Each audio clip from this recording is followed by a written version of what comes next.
మిత్రులకు మరియు పత్రికా విలేకరులకు నమస్కారం. మా వాళ్ళంతా సభలు చేస్తున్నారు సోదరులు. చేసేది మనిషి చేస్తున్నాం, మళ్ళీ చేసేదాన్ని మళ్ళీ చేసేది ఆయనే. ఒకటి కూడా తెలిస్తే ఎవరికైనా నాకైనా దాని గురించి పంచుకోరు. మనం చేసిన అక్రమాలు, మనం చేసిన దౌర్జన్యాలు, ఎంతో ఆఫీసులు అయితే ఎంఆర్ ఆఫీసులు అయితే సిఆర్ ఆఫీసులు డిఎస్పీ పోలీసులు తెలుసు, ట్రాఫిక్ సంవత్సరం ఏ విధంగా కట్టవాలి. ఎన్ని బిడ్డలు ఉన్నారంటే ఒకటే చెప్తున్నాం. మేము కూటమి నాయకుల తరఫున మేము బచ్చాలు చిన్నవాళ్ళు అనుకుంటున్నాం. వాళ్ళు తేగబడితే నువ్వు గుంపులుగా ఊళ్ళో తీసుకుపోతావు. సింహం సింగల్గానే పోతుంది, కూటమి సింహం ఇది సింగల్గానే పోతుంది. 3 సింహాలు కలిసి ఒక సింహంగా తయారై పల్లెల్లోకి విలేజ్లోకి పోతావు. నువ్వు సారాయి పట్టాలు పోసి, మందులు పోసి, బిర్యానీలు వేసి, కారులో రాండ్రా వాడికి ఇస్తాడా వచ్చేదానికి ఇదేంద్ర దేనిపోయి చేయకూడదు. మన ఆరుపాట్లో సూర్యపేటలో ఇక్కడ ప్రవాహం వాడు అన్నాడు, నేను నిన్న సాక్షి దానికి రికార్డు కూడా కానీ ఇప్పుడు బయట పెట్టడం. ఇది ఎప్పుడు చేస్తున్నాం మాకు సమయం చెప్పిపోతుంది. మా పిల్లలు తను తెచ్చుకోవాలి చెప్పిన ఒకే మాట మాట్లాడుతున్నారు.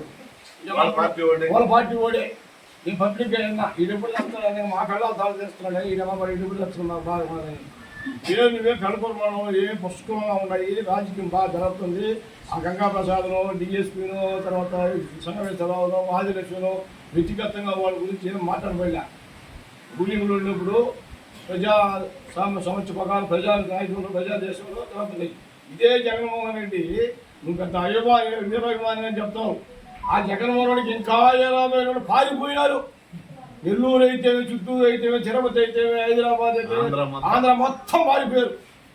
నువ్వు అంతకన్నా ఎలా మారిరా? పార్టీ మారిపోయారు. ఒక ఆయన అయితే ఆయనకి అన్నదానాలు ఉన్నాడు. విజయసాయి రెడ్డి ఓడి అడ్డుపోయినాడు. విజయసాయి రెడ్డి ఓడి అడ్డుపోయినాడు. ఓడికన్నా ఇవ్వాలి వా, ఓడికన్నా ఇవ్వాలి వా. ఏందా ఇది? విచిత్రమైన మాట కూడా. నువ్వు ప్రాణం పోయినా జగన్మోహన్ రెడ్డి ముఖ్యమంత్రి అయ్యేదిగా, నీ ప్రాణం పోయేదిగా, మా మాతో తెచ్చేది రెండులే. ఓడి జగన్మోహన్ ముఖ్యమంత్రి కాదు, నీ ప్రాణం పోదు. ఏ రచ్చ రావిళ్ళు ఎందుకు ఎన్ని తలకాయ నింపులా చెప్పుకుంటే భవిష్యత్తులో ఏ గమ్మునుండేవా? ఆ రోజు నువ్వు రాలా మా అందరి దగ్గరికా? నేను కనుకొమ్మల అభివృద్ధి చేస్తాను. నాకు ఎంపీటీసీ మొత్తం ఇచ్చిండే ఒకటే నేను చెప్తే దిగినాడు ఎమ్మెల్యే సంజీవయ్య. పోయాడు పోతే నేను ఆడ చెప్పాను పోయా, నేను చెప్పలేదు. ఓడి పిచ్చారు వాళ్ళు మీరంటారు. మమ్మల్ని పోతా కొట్టారు మమ్మల్ని అందరినీ. మేము పోవాలా, మేము ఆడ పోవాలా, ఈడ పోవాలని చెప్పి నేను ప్రసాద్ నాయుడు సిద్ధికి పెట్టుకోవడం ప్రోగ్రాం. ఇప్పుడంతా వీళ్ళు సపరేట్ అయిపోయినట్లే సిద్ధి ప్రోగ్రాం పోయినాం. పోయేదంటే ఓడేవాడు అంటే మేము బావాలంటే అర్జెంట్గా మాకు ఆయనడు మీడియేటర్ గోపాలంటే నేను బోండా పెడతా, దోశ పెడతా, ఇడ్లీ పెడతా, నాయన బట్టి ఇవ్వడం. అది యారదించి యారది చేసి ఇప్పుడేమంటే ఇప్పుడు 10కి 0, 10/0 వస్తాయి ఈసారి.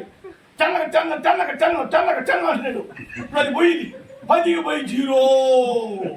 అవి రాబోతాయి. మా వాళ్ళకు రోషము, సీము, నిత్తులు రక్తం ఉంటే 10కి 0 చేసేదానికి సిద్ధంగా ఉన్నాం. ఈడూరున్న అటెంట్ కాదమ్మా. నేను మాట్లాడినా ఇంకో అటెంట్ చదువుతాయి కూడా మా వాళ్ళని ఖండించి ఈసారి జగన్మోహన్ రెడ్డికి కడకూరు మండలంలో బహుమతిగా 10/0 ఇస్తాం. ఇచ్చిన ఫ్లెక్సీలు పెడతాం ఆఫీసులో, మంగళగిరి ఆఫీసులో.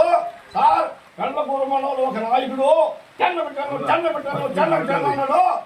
10/0 ఫ్లెక్సీలు పెట్టి గోడ కల్పిస్తాం. అది మా కెపాసిటీ. ఖచ్చితంగా ఆ రోజు పోలీసు సీఆర్లు, ఎస్ఐలు, డిఎస్పీలు నామినేషన్ ఇవ్వకూడదు, ఆడకూడదు చెప్పుకుంటే భవిష్యత్తు ఓడేస్తాం, కొట్టుడేస్తాం, పట్టు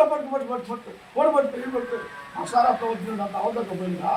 మీరు చెప్పాం పరిస్థితులు బాగుంది. మా నాయకుడు అటు కాదు, చంద్రబాబు నాయుడు స్వచ్ఛందంగా ఎలక్షన్ పెట్టండి, అందరూ నామినేషన్ వేయండి. ఎవరికి మెజారిటీ ఉంటే ఎవరు డివిజన్లో పలుకుడు ఉంటే వాడు గెలుస్తారని చెప్పాడు. కాబట్టి సాఫీగా ఎలక్షన్ జరుగుతాయి. ఏ పార్టీ వాడైనా నామినేషన్ వేసుకోవచ్చు. వేసుకున్న తర్వాత మేము కాళ్ళు పెట్టుకుంటాం, చెరు పెట్టుకుంటాము. నీ వల్ల కయ్యా గాలవని అన్ని ప్రతి ఒక్కరూ 10కి 0 తెచ్చేదానికి సిద్ధంగా ఉన్నాం. జై చంద్రబాబు నాయుడు, జై తెలుగుదేశం.